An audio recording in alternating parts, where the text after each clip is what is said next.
인도네시아가 지난 3월 코로나19를 이유로 전원 철수시켰던 한국형 차세대 전투기 KF-X 기술진을 재파견한다고 영국의 군사 전문 매체 제인스가 보도했습니다. 제인스는 방산업계 소식통을 인용해 KF-X 분담금 납부 지연에도 PTD간타라 소속 기술자 100여 명이 한국으로 합류할 준비를 하고 있다고 전했습니다. 이에 대해 AESA 레이더 시제품 제작과 시제기 조립 착수 등 사업이 궤도에 오르자 기술력 확보를 위해 뒤늦게 태도를 바꾼 것이라는 비판도 나옵니다. 인리의회 국방부의 중고 유럽 파이터 구매 제동.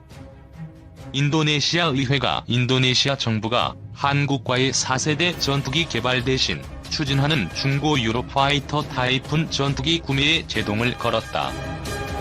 타이푼 전투기는 유럽 항공기 제작업체 에어버스와 영국의 방산업체 BAE 시스템스, 이탈리아 레오나르도 컨소시엄이 생산한 것으로 오스트리아는 2002년 20억 유로의 방공 임무를 주로 하는 기본형을 도입했다.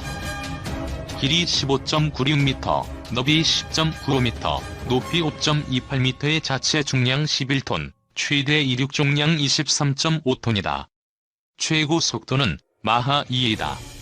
동체와 날개 등 13발의 미사일과 폭탄 9톤을 장착한다. 인도네시아 매체 트리뷴 뉴스는 20일 인도네시아가 유로파이터 전투기를 구매하고자 한다는 소문이 있었다며 이같이 보도했다. 트리뷴 뉴스에 따르면 프라보우 수비안토 인도네시아 국방부 장관이 지난 10일자로 클라우디아 티네르 오스트리아 국방장관에게 보낸 편지에서 이 같은 의향을 나타냈다. 앞서 오스트리아 디 프레세는 19일 프라보우 장관이 유로파이터 타이푼 전투기 15대를 구매하겠다고 제안하는 서한을 타너 장관에게 보냈다고 보도했다. 디프레스는 서한은 10일자로 지난 주말 늦게 도착했다고 전했다. 프라보우 장관은 이날 오전 언론 매체에 나돈 서한에서 유럽의 기술력과 노하우에 늘 감명을 받은 저는 아래의 제안에 대한 귀하의 지지를 요청하며 이는 양국의 상호 이익이 될 것이라고 밝혔다. 자카르타 포스트에 따르면 프라보우 장관은 서한에서 인도네시아 공군 현대 목표를 달성하기 위해 귀국 인도네시아 공군을 위한 15대 유로파이터 타이푼을 귀국에서 구매하는 방안을 공식 협의를 개시할 것을 제안드리고 싶다고 설명했다. 이에 대해 인도네시아 국방부는 서한의 진위에 대해 확인하지 않았다. 퇴역 장성인 TV 하산누딘 인도네시아 의원은 20일 성명을 내고 이 정보가 사실이라면 국방부는 중고 전투기 구매 계획을 중단해야 한다고 밝혔다. 하산누딘 의원은 방위산업과 관련한 2012년 법률 16조를 언급하면서 하원과 정부는 중고 전투기를 다시는 사지 않기로 했다고 설명했다. 그는 중고 항공기 구매 고려는 항공기 수명이 다하고 정비 부품을 구할 때라고 강조했다. 하산누딘 의원에 따르면 인도 의회가 승인한 전투기 획득 프로그램은 4세대 전투기인 인도네시아 KF-X를 생산하도록 한국과 협력을 계속하는 것과 11억 달러의 러시아 수호이 -35 플랭커 2 슈퍼 플랭커스를 구매하는 것뿐이다. 러시아제 전투기 구매 계약은 미국의 제재 우려로 아직 진척이 없다. 방산업계에 따르면 한국 항공우주산업과 인도네시아 PTT는 KF-X 전투기를 공동 설계해 제작해 이 중 한국이 120대를 구매할 예정이며 인도네시아는 48대를 구매할 것으로 추정되고 있다. 인도네시아 내부에서는 해외 무기 도입에 제동을 거는 모습이다. 인도네시아가 미국제 틸트로터 MV-C-12 블록이 오스프리 수송기 8대를 구매하기를 원한다고 미국 국방부 산하안보협력국이 6일 발표하자 조코 위도도 인도네시아 대통령은 프라우보 수비안토 장관에게 주요 무기체계 장비를 국내에서 구매할 것을 요청한 것은 한예이다. 인도네시아가 중고 타이푼 구매를 원한다고 해도 성사는 미지수다. 타이푼을 인도네시아 판매하기 위해서는 컨소시엄 참여 4개국의 승인을 얻어야 하기 때문에 판매 승인은 복잡하다고 디 프레세는 지적했다. 물론 그렇게 어렵지 않을 것이라는 반론도 있다. 유로파이터 타이푼 컨소시엄은 지난 2015년 타이푼 판매를 위해 인도네시아에서 로드쇼를 벌였으며 당시 웨스타 자바 반도에 있는 국영 항공기 업체 공장에 실물 모형을 전시하는 등 판매 의사를 적극 개진했기 때문이다. 당시 유로파이터 컨소시엄은 인도네시아가 타이푼 구매를 결정하면 스페인의 생산 라인을 인도네시아에 이전하고 전투기의 지상 공격 능력을 개선하는 등 업그레이드를 하겠다는 제안을 했다. 인도네시아 의원 중 한 명이 반대하고 대통령이 해외 구매 중단을 요청한다고 해서 인도네시아 국방부가 해외에서 전투기 구매를 중단할 것이라고 장담하기는 어려워 보인다. 인도네시아 국내 방산업계는 전투기를 생산할 역량이 아직은 없다. 지난 2010년 한국의 차세대 전투기 개발 프로그램에 지분 20%로 참여한 이유다. 게다가 올해 초 프라우보 장관이 프랑스를 방문했을 때 인도네시아가 프랑스 닷소사의 라팔 전투기 48대와 스코르펜 잠수함 2척, 초계함 2척을 구매할 것이라는 보도도 나왔다. 우리나라의 전투기 평균 연령은 몇 살일까? 490여 기의 대한민국 현역 전투기 중 F-5, F와 F-4F, RF-4C와 같은 전투기를 포함하면 총 274기, 대한민국에서 뛰는 전투기 중 절반을 훨씬 뛰어넘는다. 따라서 이들 전투기의 연령이 대한민국 전투기의 연령의 평균이라고 생각해도 과언은 아닐 것이다. 대한민국 현역 전투기의 절반을 차지하는 저 전투기들의 나이를 계산해본 결과 대부분 2에서 30살. 많이 나가는 전투기는 35살까지 나가기도 하는데 필자의 나이보다 훨씬 많다. 전투기의 나이가 무슨 상관이냐고 물어보는 독자 제위 10분도 조금 계실 테니 그에 대해서 조금 설명하도록 하겠다. 대략 전투기는 경제 수명을 가진다. 이 경제 수명이란 것은 대략 전쟁에서 그 전투기가 활약할 수 있는 기간, 전투기가 부품 손상 시 갈아 끼울 수 있는 부품의 생산 기간, 전투기 엔진과 여러가지 기체의 수명, 전투기의 효율성 등을 종합적으로 평가해 내리는데 보통 전투기의 경제 수명은 랩덕이든 수호이든 유로파이터든 30년 정도로 잡는다. 이렇게 해서 보통 돈 많은 천조국 같은 나라들은 30년이 되기도 전에 바꾸고 그래도 산다는 나라는 30년 딱 채우면 바꾸는데 우리나라의 경우에는 F5F와 F4F, RF4C의 경제 수명이 몇 년 정도 지났는데도 그대로 쓰고 있다. 이게 왜 문제냐고 하면 단순히 전투에서의 효율성 그런 것도 있지만 더 큰 문제는 전투기 부품이 손상 시 부품을 교체해서 전투기를 유지시켜야 하는데 그 부품이 포 생산 종료 워크리를 맞았다는 것이다. 그러니까 전투기의 부품이 손상되었더라도 부품을 교체하지 못한다는 것인데 이렇게 되면 전투기의 최대 능력을 발휘하는 건 고사하고 당장 전투기 파일럿의 생명부터 위협받는다는 것이다. 거기다가 실제 수명도 몇 년 뒤 끝나기 때문에 가급적 빨리 신형 전투기를 구매해야 한다고 할 수 있겠다. 이로 인해서 노무현 정부에서 최초로 계획한 FX 되시겠다. KFX도 있지만 이는 전투기 자체 개발이므로 시간이 오래 걸릴 것으로 예상되어 본문에서는 생략하도록 하겠다. 노통이 진행한 1차 FX에서 경합을 뚫고 선정된 전투기는 F-15였다. 이렇게 노통의 주도로 FX 사업이 진행되고 이지의 유로파이터와 러시아의 S-35, 보잉사의 F-15가 경합을 벌여 최종적으로는 F-15K가 한국의 차기 주력 전투기로 정해진다. 하지만 F-15가 아무리 날고 기고 해봤자 전폭기는 전폭기, 아직도 한국에는 공중우세 임무를 뛸 전투기는 부족한 실정에다가 가까운 중국에서 제-20이라는 스텔스기도 자체 개발한 상황. 이에 MB정부는 그동안 미루던 3차 FX 사업을 진행하기로 한다. 현재 3차 FX 사업은 총 4개의 회사의 전투기로 압축되어 있는데 이들이 순서대로 보잉사의 F-15SE 사일런트 이글, 록히드 마틴사의 F-35 라이트닝 II, 이지의 유로파이터 타이푼, 마지막으로 수호이의 수-50 100파 되시겠다. 각각의 기종들은 모두 스텔스 기능을 가지고 있고 각자의 장단점이 있는 바라 우리나라로서는 결정하기 쉽지 않은 일이다. 이에 독자 제위 열풍들도 각 전투기에 대해서 조금은 알아야 한다고 생각하여내 짧은 지식으로나마 이 글을 쓴다.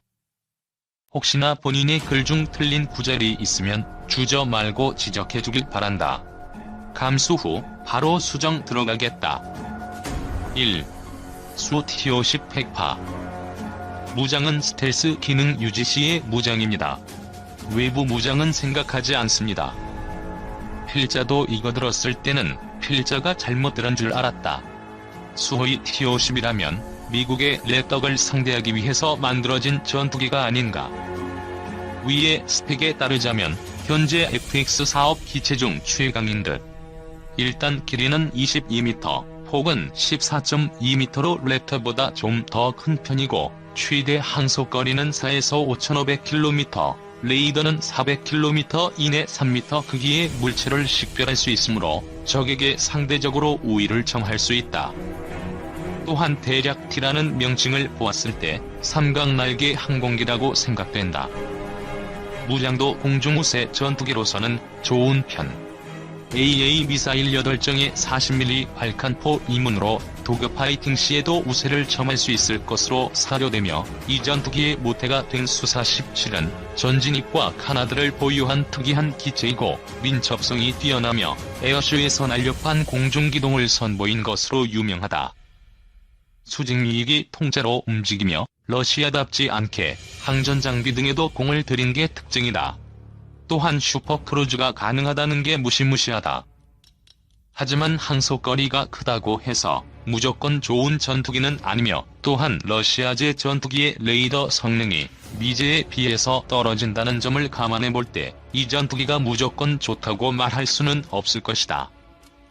또 앞서 말했던 수사 17이 2008년도 에어쇼에서 추락해버린 경험이 있으며 러시아제 전투기와 현재 우리나라에 널리 보급되어 있는 미제 무기의 호환성, 내구성을 고려해볼 때 뒤떨어지는 편이기도 하고 아직 백파용 신형 엔진의 개발이 끝나지 않은 상태라 엔진 부분은 스텔스가 되어 있지 않다. 푸자르시의 말에 의하면 동급보다 3배나 싸게 만들겠다고 하지만 스펙이 스펙이니만큼 가격 역시 문제가 될 수 있으므로 이 전투기를 도입할 때에는 신중한 검토가 필요할 것이다. 2. F-35 라이트닝 II. 무장은 스텔스 기능 유지 시의 무장입니다. 외부 무장은 생각하지 않습니다. F-35 라이트닝 II, 말도 많고 탈도 많은 전투기였다.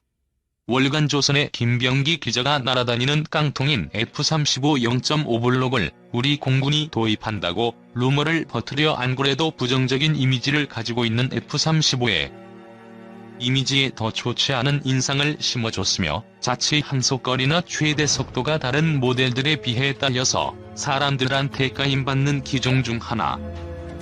물론 자체 성능을 보면 그리 떨어지는 물건은 아니다. F-35는 과거 수직의 착륙과 초음속 비행을 동시에 한 전적이 있고 스텔스 기능을 포기할 경우에는 더 많은 무장을 할 수 있다고 한다. 엔진 출력도 뛰어난 편이고 약 31,000kg의 이륙 중량을 가지고 있을 정도이다. 거기다가 전방 스텔스의 경우에는 F-22 랩터와 동급이라고 하니 꽤 사볼만한 가치가 있는 놈이라고 볼 수도 있다. 또한 HMD와 완전 디지털 조종석의 채용으로 조종실에서 아날로그 기기를 찾을 수 없고 DAS 시스템의 채용으로 360도 전방향의 적외선 화상을 HMD에 연결, 조종사는 뒤를 돌아보는 것만으로도 후방의 적외선 카메라가 촬영한 영상을 보는 것이 가능하다고 한다. 문제는 가격의 수직 상승으로 F-35 한 대당 단가가 2억 달러이라는 소문이 돌고 있는 데다가 노르웨이에 판매하는 가격을 보면 개조 가능한 게 2억 달러, 개조 불가능이 6천만 달러라는 미친 가격대를 보여주고 있다. 을 낮추는 효과도 있다. 현재 KF-X 개발은 되돌릴 수 없는 단계까지 진입한 상태다. 공군 전투력을 강화하면서 항공우주산업 발전에 긍정적인 영향을 주려면 첨단 항공무장 장착과 리스크 감소 전략이 필수다. 공군과 카이 등 방산업계의 움직임에 관심이 집중되는 이유다. 은폐를 뜻하는 스텔스 기술은 현대 항공기 개발 과정에서 빼놓을 수 없는 가장 주목받는 분야 중 하나입니다. 우리 공군도 지난해까지 록히드 마틴의 F-35의 10여 기를 인수했고 내년까지 모두 40기를 도입할 계획입니다. 국민들도 첫 스텔스기 도입에 열광적인 반응을 보였습니다. 도대체 어떤 기술이길래 이렇게 관심이 집중될까요? 9일 청주대 고려대 연구팀이 한국군사과학기술학회에 제출한 스텔스 항공기 기술과 미래 항공전장 보고서에 따르면 스텔스 기술의 핵심은 레이더 노출 면적과 관련이 있습니다. 레이더에서 방출하는 전자기장은 물체를 만나 반사되거나 표면을 따라 흐르기도 하는데 이런 정보로 RCS를 산출하고 항공기의 유형을 결정하게 됩니다. 가장 큰 덩치를 자랑하는 전략 폭격기 B-52는 길이만 48.0m 혹은 56.4m에 이릅니다. 대륙간 고공 비행이 가능해 이른바 가성비가 매우 좋은 편이지만 RCS는 100제곱미터로 은밀한 침투는 불가능합니다. 반면 죽음의 백조로 불리는 스텔스 폭격기 B-1B는 길이 44m, 폭 41m로 적지 않은 크기이지만 RCS가 10제곱미터에 불과합니다. 길이 20.9m, 폭 52.1m인 스텔스 폭격기 B-는 RCS가 0.75제곱미터로 큰 새 정도로 보입니다.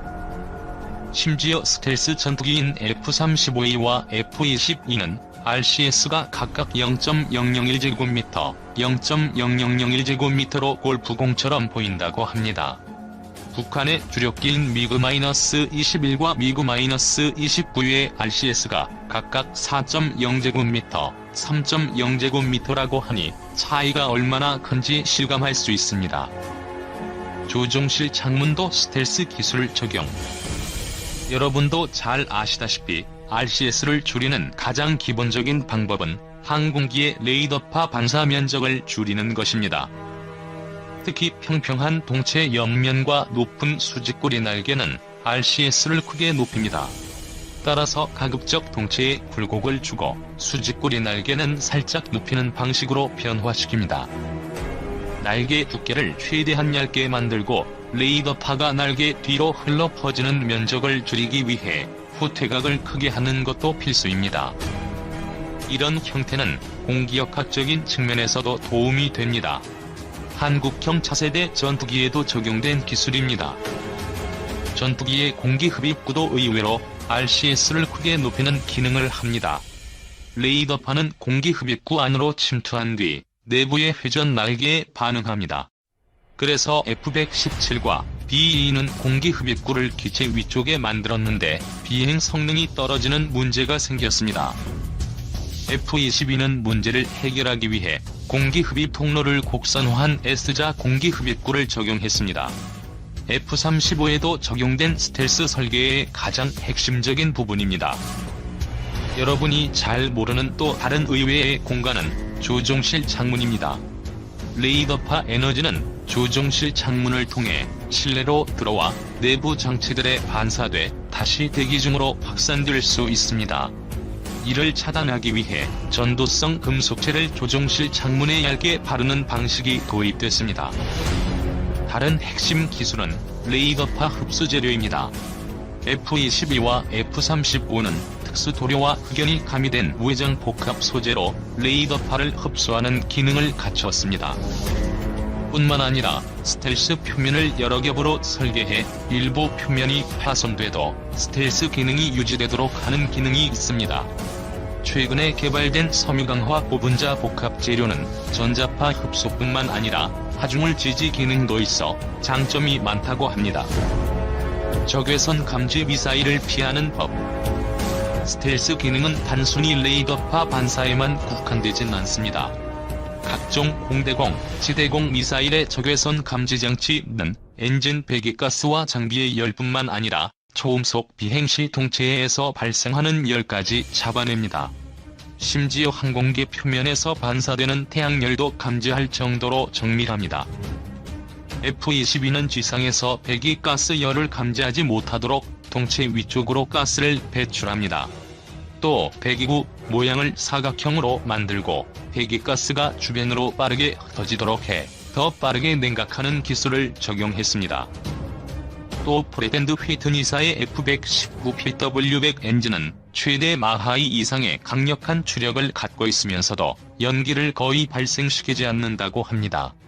여기에 항공기 앞부분에 고속 운항으로 인한 마찰열을 감소시키는 설계도 했습니다. 스텔스기의 동체 위쪽을 평평하게 설계하는 것은 단순히 모양을 예쁘게 만들기 위한 것이 아닙니다. 항공기에서 빛이 반사되는 섬광 현상을 최대한 줄이기 위한 목적입니다. 평평한 면은 빛이 반사되는 각도를 줄여 사람 눈으로 인식하기 어렵게 만듭니다. 빛이 반사되는 정도가 각기 다른 테이프를 적절히 분배해 칠하는 것도 중요합니다. 이밖에 전투기 레이더파도 적의 전자 정찰에 노출되지 않도록 저피탐 기능을 적용합니다.